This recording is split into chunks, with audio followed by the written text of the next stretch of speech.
اللہ و رسولہ فقد فاز فوزا عظیما صدق اللہ العظیم۔ انتہائی قابل احترام حضرات علماء کرام اور معزز حاضرین کرام، ابھی آپ حضرات کے سامنے اس اجلاس کی غرض و غایت بیان کی گئی، بتلائی گئی، اور ایک ایسی عظیم المرتبت شخصیت جو عالمی شخصیت ہے، جو محتاج تعارف نہیں ہے اور سبھی ان کو اچھی طریقے سے جانتے ہیں، فقیہ العصر حضرت مولانا خالد سیف اللہ رحمانی صاحب دامت برکاتہم یہاں پر ایک عرصے کے بعد تشریف لا رہے ہیں، جو ہم سب کے لیے اور بطور خاص مراٹھواڑے کے سارے ہی اہل ایمان کے لیے، سب کے لیے بڑی خوشی اور مسرت کی بات ہے۔ حضرت دامت برکاتہم کے شاگرد ہر طرف پھیلے ہوئے ہیں، اللہ تعالیٰ فضل و کرم ہے۔ تو انہی میں سے ایک شاگرد نے یہ بہت دنوں سے خواہش کی تھی کہ حضرت والا وہاں پر تشریف لائیں، لیکن حضرت کی گوناگوں مصروفیات کی بنا پر وہ وقت نہیں دے پا رہے تھے۔ آج سے 4-5 سال پہلے حیدرآباد ایک وفد ہمارا علماء کرام کا گیا تھا، جس میں میرے رفیق مکرم حضرت مولانا مفتی محمد ایوب قاسمی صاحب، حضرت مفتی محمد خالد شاکر قاسمی صاحب اور حضرت مفتی محبوب حسن قاسمی صاحب مدظلہ العالی، یہ حضرات گئے تھے۔ تو وہاں پر جانے کے بعد حضرت سے ملنا چاہا، ملاقات کرنا چاہا، اطلاع تو دی گئی تھی۔ تو حضرت اتنے زیادہ مصروف تھے، انہوں نے کہا کہ جب ان کو اطلاع کی گئی کہ ناندیڑ سے ایک وفد آیا ہے علماء کرام کا، مفتیان کرام کا، آپ سے ملاقات کے لیے، تو حضرت بہت زیادہ مصروف تھے۔ انہوں نے کہا کہ بس 3 منٹ کے لیے میں مل سکتا ہوں۔ ان حضرات نے بھی کہا کہ بس ہم 3 منٹ کے اندر انشاءاللہ تعالی ملاقات کر کے آپ سے رخصت ہو جائیں گے، اور واقعتاً 3 منٹ کے اندر اندر وہ حضرات بھی، تاکہ ان کا حرج نہ ہو، ملاقات کر کے واپس آ گئے۔ اس بات سے ہمیں اندازہ ہو سکتا ہے کہ یہ حضرات اپنے وقت کو گن گن کر اور تول تول کر، ناپ ناپ کر استعمال کرتے ہیں۔ تو اتنی مصروف شخصیت ہمارے پاس یہاں پر تشریف لا رہے ہیں، ہمارے لیے بڑی خوش نصیبی کی بات ہے کہ جب وہ آئیں گے تو انشاءاللہ تعالی ہم ان سے بھرپور استفادہ کریں گے، اور یہاں پر اسی مسجد کے اندر جو ریلوے اسٹیشن کی مسجد کہلاتی مسجد یونس، یہاں پر انشاءاللہ تعالی 10:30 بجے سے یا 10 سے 1 بجے تک کا ان کا پروگرام رہے گا، جس میں ان کے رفقائے کرام رہیں گے، امیر مراٹھواڑہ امیر شریعت حضرت مولانا مفتی محمد معیز الدین صاحب قاسمی دامت برکاتہم، اور حضرت مولانا جمال عارف صاحب مالیگاؤں سے تشریف لا رہے ہیں، اور حضرت کے حضرت فقیہ العصر کے صاحبزادے جو نوجوان عالم دین ہیں، دارالدیوبند سے جن کی فراغت ہے، اور مدینہ طیبہ میں بھی رہ کر انہوں نے وہاں پر علم دین حاصل کیا ہے، انہوں نے مزید علم حاصل کیا ہے، تو یہ حضرات انشاءاللہ تعالی یہاں پر تشریف لائیں گے۔ تو ایک تو حضرت کا پروگرام یہاں پر اس مسجد کے اندر ہوگا، جس میں حضرات علماء کرام، وکلاء حضرات، دانشور حضرات، اہل علم حضرات اور طلبہ عزیز، یہ سارے کے سارے ایک ایسا طبقہ جو شہر ناندیڑ کا ایک جوہر کہلائے گا، خلاصہ کہلائے گا، اس کے اندر انشاءاللہ تعالی وہ بات بتلائیں گے۔ رہے گی بات کیا بتلائیں گے، ہر زمانے میں، ہر دور میں جو حالات گزرتے ہیں ان کو موجودہ حالات کہا جاتا ہے۔ 10 سال پہلے جو حالات تھے وہ اس زمانے کے لوگوں کے لیے موجودہ حالات تھے، آج ہمارے لیے موجودہ حالات ہیں۔ آج سے 20 سال کے بعد جو لوگ رہیں گے، اللہ ہماری بھی عمر برکت نصیب فرما سب کے، تو اس وقت کے لحاظ سے وہ موجودہ حالات رہیں گے۔ تو چونکہ وہ ایک جہاں دیدہ شخصیت ہے جن کے اوپر حضرات اکابر نے بڑا اعتماد کیا، حضرت معلیمیہ صاحب علیہ الرحمہ کے وہ نور نظر رہ چکے ہیں،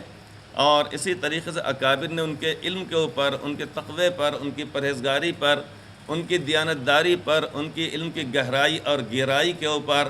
اور ساری چیزوں کے اوپر ان کی جو علوم کے اوپر جو پکڑ اور گرفت ہے اور نگاہ ہے، اس پر انہوں نے اعتماد کیا۔ ایسی شخصیت یہاں پہ ہمارے پاس آ رہے ہیں۔ اسی طریقے سے مغرب کی نماز کے بعد مسجد خواجگاہ نظام کالونی میں انشاءاللہ تعالیٰ ایک عمومی اجلاس رہے گا، جس میں سارے کے سارے سامعین حضرات ان کے مخاطب رہیں گے۔ اللہ تبارک و تعالیٰ جو باتیں ان کے دل میں ڈالیں وہ القاء کرے، انشاءاللہ اس کو سامنے رکھیں گے۔ ہماری اور ساری امت کی، بلکہ ساری انسانیت کی کامیابی، ساری امت نہیں، ساری انسانیت کامیابی اللہ تعالیٰ کی اطاعت اور فرما برداری میں ہے، جیسا کہ قرآن کریم کی آیت پاک پڑھی گئی شروع میں، وَمَن يُطِعِ اللَّهَ وَرَسُولَهُ فَقَدْ فَازَ فَوْزًا عَظِيمًا، اور جو کوئی شخص اللہ تعالیٰ اور اللہ کے رسول کی اطاعت خوش دلی سے کرے بے شک وہ کامیاب ہو گیا۔ تو وہ آ کر ہماری رہبری رہنمائی اس انداز سے کریں گے انشاءاللہ تعالیٰ۔ ویسے یہاں پر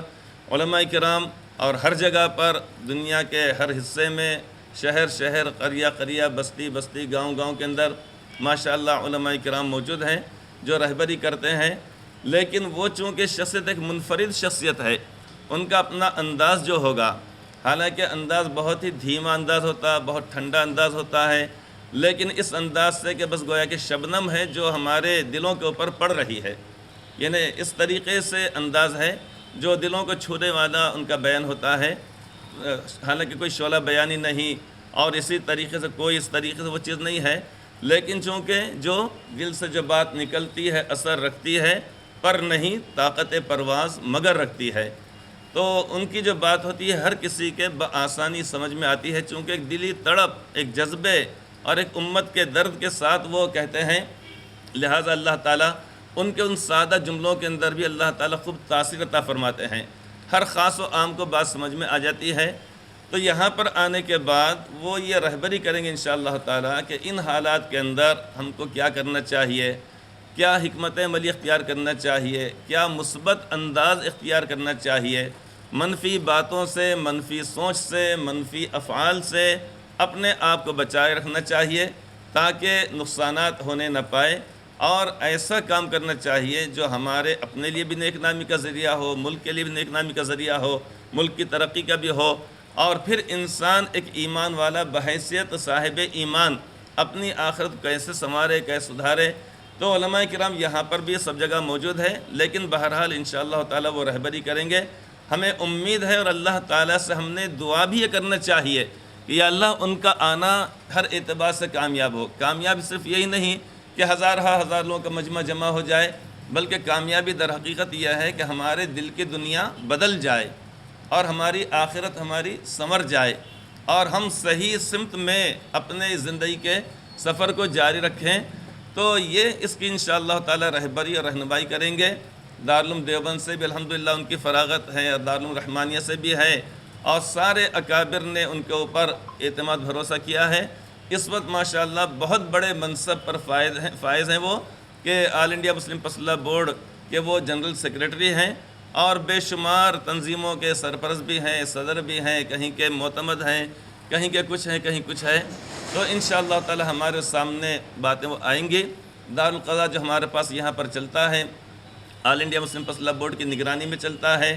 تو پوچھا یہ گیا تھا جہاں پر وہ اورنگ آباد میں جو مرتب کیا جا رہا تھا کہ کس جگہ پر کہاں پر کس کی نگرانی میں رکھنا چاہیے، ہم نے معلوم کیا کہ اور جگہ پر کہاں پر کس انداز سے ہے، تو پتہ چلا کہ جہاں پر دارالقضا ہے تو وہاں پر ان کی نگرانی میں ہے، ان کے اہتمام میں ہے، کہیں دارالقضا والافتاء ہے وہاں پر ہے، کہیں امارت شریعہ وہاں پر ہے۔ تو ہم نے بھی آپس مشورہ کرنے کے بعد کہا کہ دارالقضا ہی کے چونکہ عنوان پر تشریف لائیں گے حضرت یہاں پر، اس لیے دارالقضا کے یعنی نگرانی میں انشاءاللہ تعالی یہ ہوگا۔ آج سے ہمارے پاس تقریباً 6-7 سال پہلے اس ادارے کا قیام عمل میں آیا، اور الحمدللہ اس کے بڑے اچھے نتائج ہمارے سامنے اس معنی کر آ رہے ہیں کہ لوگوں کا رجوع الحمدللہ قرآن کریم اور حدیث پاک کے مطابق اپنے مسائل کو حل کرنے کے لیے ہو رہا ہے۔ لوگوں کا رجوع اس معنی کر نہیں کہ لوگ خدا نخواستہ بہت زیادہ آپس میں نا اتفاقی اور اسی طرح انتشار ہونے کی وجہ سے آ رہے، نہیں، ہم کو دوسرے پہلو سے ہم کو دیکھنا ہے کہ وہ اگر کوئی بات پیش آ جائے تو اس صورت میں وہ رجوع کر رہے ہیں دارالقضا سے، کہ یہاں پہ اللہ اس کے رسول کے احکامات کے مطابق ہم کو بتلایا جائے گا، اس کے مطابق ہم انشاءاللہ تعالیٰ اپنی زندگی کو سنواریں گے بھی، معاشرتی زندگی کو، زوجین کے درمیان جب باہمی طور پہ خدا نخواستہ تلخی پیدا ہو جاتی ہے تو اس صورت میں ناراضگیوں کو دور کرنے کے لیے انشاءاللہ تعالیٰ جب ہمارے سامنے آئیں گے، ہفتہ کے دن انشاءاللہ تعالیٰ یہ پروگرام ہونے والا ہے، یعنی 3 ستمبر کو اور 5 صفر المظفر کو۔ بس دعا ہے کہ اللہ تبارک و تعالیٰ اس ہونے والے اجلاس کو، حضرت کی تشریف آوری کو، ان کے حضرات کے ساتھ جو حضرات رفقاء کرام آئیں گے ان کے آنے کو اللہ تعالیٰ کامیاب فرمائے، اور ہم سب کے لیے دنیا اور آخرت کے اعتبار سے بہت زیادہ نفع بخش ہو۔ آمین ثم آمین۔ اپنے شہر سے جڑی ہر خبر جاننے کے لیے جڑے رہیں میری آواز نیوز 24 لائیو کے ساتھ، اور میری آواز نیوز 24 کو لائک کریں، شیئر کریں، سبسکرائب کریں۔